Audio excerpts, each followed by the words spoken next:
President William Ruto has fired back at Azimio leader Raila Odinga following his threat to initiate mass action to protest the planned removal of 4 IEBC commissioners. The head of state said that the opposition is free to criticize the government on issues but should desist from street protest, which he said will destabilize business and the economy. The president spoke as the Justice and Legal Affairs Committee continued with its hearing of 4 petitions seeking to remove 4 IEBC commissioners from office. Chemutai Goin has more. A day after Azimio la Umoja One Kenya leader Raila Odinga announced his intention to kick off nationwide rallies in protest of the plot to kick out 4 dissenting IEBC commissioners, President William Ruto directly responded to Odinga, warning him against the street action. I do not think organizing demonstrations and getting Kenyans to do the things they want Kenyans to do is part of holding any government to account.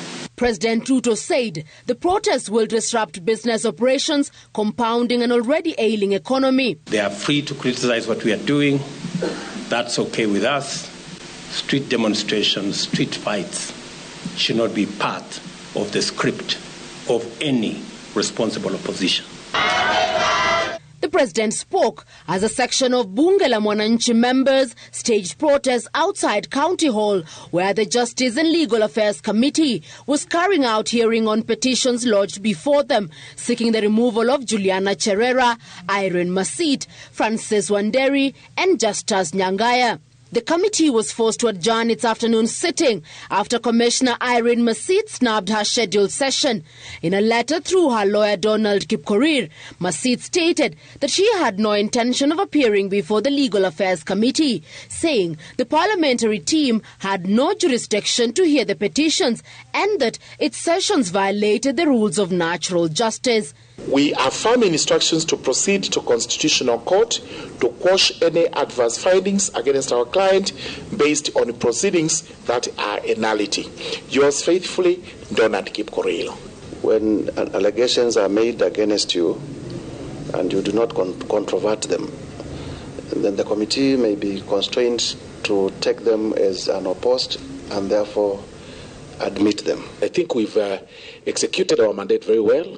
We are right in the right trajectory in terms of investigations as provided for under Standing Order number 230 that we are doing, and nobody can be gagged to appear before us. It would have been perhaps good to hear different viewpoints from Commissioner Masit. The petitioners who are waiting to cross-examine Commissioner Masit expressed anger over the commissioner's snub. I think it's important for this committee to consider consequences for absconding.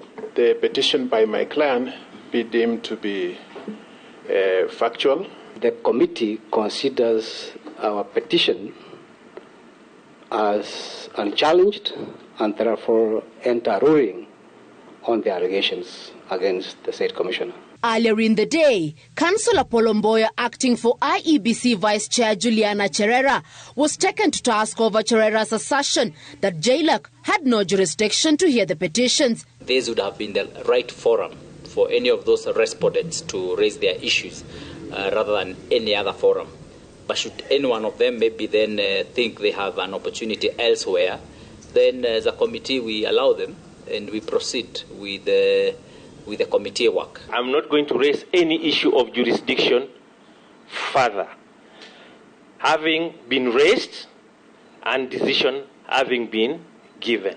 Mboya's request for a 10-day leave to prepare the response was rejected, the committee giving him 24 hours to file a response and for the Secretariat to furnish him with a Hansard detailing proceedings of last week's hearing.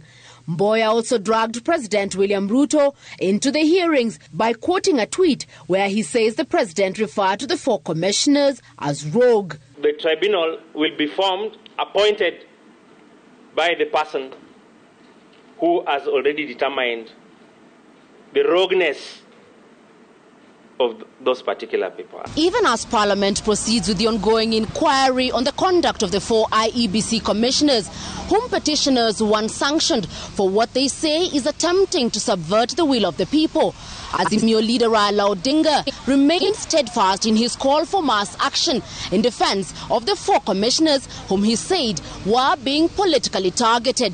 Chemutai Goin, Citizen TV at Parliament Buildings.